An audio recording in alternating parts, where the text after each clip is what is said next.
being here with us today. I'd like to say a short quote from Maryam Jalalzada. I am an Afghan woman, and I'm not oppressed. But there are millions like me, in my country, around the world, who are. I give all the credit to where I am today, to a dad who didn't cut my wings and give me full freedom, to a mom who sacrificed her own liberty and happiness to get me where I am today, and to a sister whose freedom and strength has and will be my biggest support in life. A single day is not sufficient to celebrate being a woman or to show support to women's struggles. Every day must be Women's Day. I would like now to show a little timeline PowerPoint to see what Young Women for Change has done in the past almost a year now since it has been founded. Young Women for Change, consisting of nearly 50 male and female volunteers in an organization committed to promoting gender equality and creating equal opportunities for men and women in Afghanistan. The team of Young Women for Change believes that gender equality must be promoted and defended in the grassroots level to ensure long-term and sustainable development in our country. Young Women for Change has donated its time, its resources, and has endangered their safety to mobilize youth and begin a movement for women's rights in Afghanistan. Nearly all Young Women for Change projects are self-funded through donations and fundraising. I'd like to introduce to you guys today the co-founders of Young Women for Change who started the movement. Above you see is Nurjahan Akbar. She's a 19-year-old girl who's living in Afghanistan but is studying in the United States under a scholarship. Below you see Anita Haidari. She's also an Afghan woman living in Afghanistan but is on a scholarship and studying in the United States. The picture you see here is of our first meeting. The first Young Women for Change meeting that was attended by more than 75 women gathered to discuss the problems they face on a daily basis.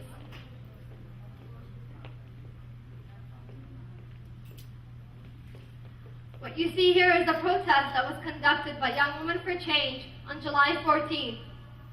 Street harassment was identified as a problem by participants who attended that Young Women for Change first meeting. As a result, Young Women for Change and another youth group, Hadia, on July 14 organized a march to campaign against street harassment for the first time in the history of Afghanistan. Over 50 men and women marched in the streets of Kabul that day. On September, November, December 2011, Young Women for Change held 5 lectures on gender, women in Islam, harassment at the workplace, women's rights and social order.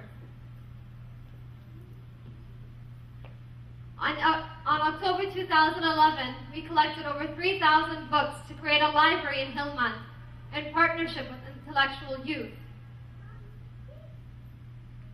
November 2011, MAN joined Young Women for Change to create the male advocacy team for women's rights and equal opportunities.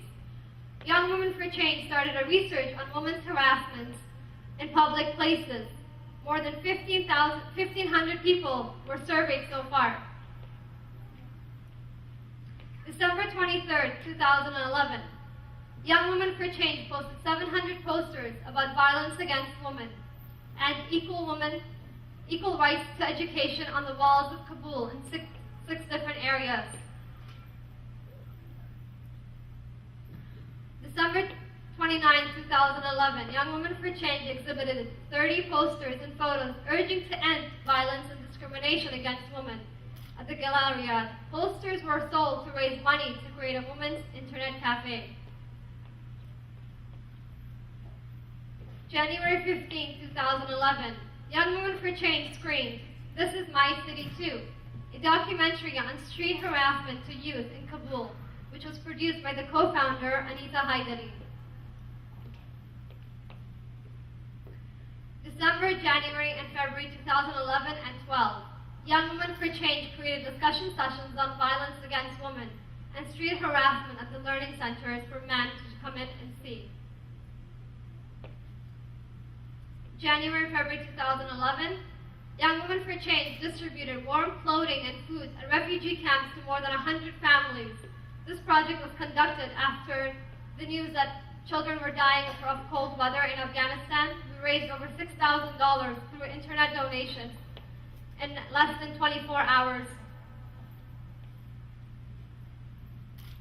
February 18th, Young Women for Change held a second exhibition focusing essentially on violence against women. March 2012, Young Women for Change started Dari, Pashto, and English classes for women in the office to fight illiteracy and support an Afghan female teacher economically. These classes will have started and will continue until May, and then we'll be proceeding with more classes later. Since Afghanistan is one night ahead of us, and Women's Day was yesterday for them, we are happy to announce that we did launch our first internet cafe in Kabul yesterday by the name of Sahar Gul Internet Cafe to honor this brave woman and hope for her better future. The picture you see in the bottom is the internet cafe itself. We did something new with it. We took the man and woman and we did some graffiti art with it to encourage the youth with artistic talent, and that is our internet cafe. To learn more, you could visit youngwomenforchange.org, or you could go on our Facebook page, which is Young Women for Change. You can find us at Twitter at YWC Afghanistan. You can find us our YouTube videos at Young Women for Change, or you can email us to contact us for further information, or how you can become a member of Young Women for Change at info@youngwomenforchange.org. What you can do to help us with this movement is you could spread the word, you can share our posters and messages, you can create and submit your own posters so we can exhibit them, you can join us in our events, you can write a blog for us about women's rights, you can donate to our internet cafe online, or you can hold an awareness fundraising program for us. Join us today to make a difference tomorrow. Thank you. I would like to take this time to introduce Mr. Ahmad Farotan, and he'll be talking to you guys for a couple of minutes.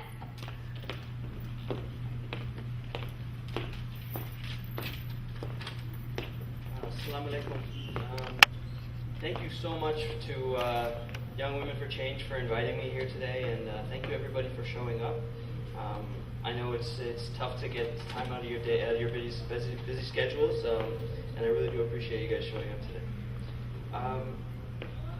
I had a dilemma coming here today because I had a pile of Quranic verses that stated equality amongst men and women. And then I also had another pile of statistics of how brutal living in Afghanistan is. You guys heard some of the stark realities from Dr. Daneshwar of 70% of people live in poverty, are unemployed. 53 people, the majority of the world's refugees come from Afghanistan. We are the second most impoverished nation compared to or next to Somalia. These are not statistics to be proud of. We're in one of the worst situations that the world has ever seen. And so I was led to I was considering, bombarding everybody with statistics and Quranic verses to show how equality amongst men and women is, it should be prevailing within Afghan culture. And if you look at the statistics, how gruesome the statistics are. But I realized every single one of us knows it here. Every single one of us watches the news, and the only thing we see about Afghanistan is bombs, is poverty, is refugees. That's the only thing we see. We know the realities. And yet every single one of us can be doing much more, including myself first, can be doing much more to help the Afghan community, especially the women in Afghanistan. Now, the beautiful thing is that we're living in a golden age right now. The golden age consists of illiteracy, war, poverty, but the problem is that we have the solutions to fight all of these problems, every single one of them. Whether it be poverty, illiteracy, war, we can solve every single one of them, and yet we don't. Why is that? How is it that we can't solve these problems? And that's because one of the most crucial elements and one of the most crucial resources that we have is being underutilized, and that is women. There's a saying, it goes, if you catch a fish for a man, he'll eat for a day. If you teach a man to fish, he'll eat for a lifetime. Well, I'd like to add on top of that, if you teach a woman to fish, an entire family will eat for a lifetime. And once we understand this reality, we'll be able to combat it. From the innovations that have been afforded to us over the past decade or so, we're able to easily contact and encourage and motivate and stimulate the youth, the female youth within Afghanistan. It's a very simple task. The only problem is we have a lack of motivation within the Afghan community especially, and a lack of motivation within the global community.